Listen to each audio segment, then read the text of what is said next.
Sports مین welfare organization اور رسالدار ارشاد شہید hand بال club کے زیر اہتمام ریلوے گراؤنڈ امریکن کوارٹرز میں پاکستان ڈے ہینڈ بال میچ کا انعقاد ہوا۔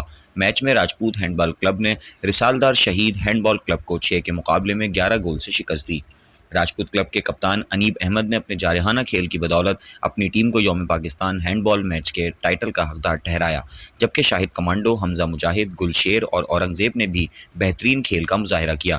میچ کو معروف اسپورٹس آرگنائزر اور ڈی پی ای حسن علی ارائی نے سپروائز کیا۔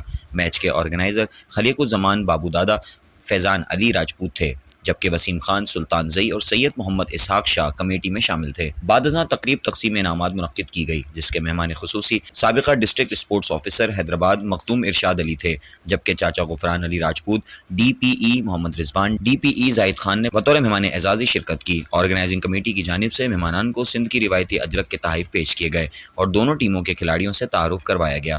آخر میں مہمان خصوصی اور اعزازی مہمانان نے کامیاب ٹیموں کے کپتانوں کو ٹرافیز اور بال پکر بچوں میں میڈل تقسیم کیے۔ تقریب سے چاچا غفران، وسیم خان اور سلطان زئی نے بھی خطاب کیا۔ اس موقع پر بڑی تعداد میں شائقین بھی موجود تھے۔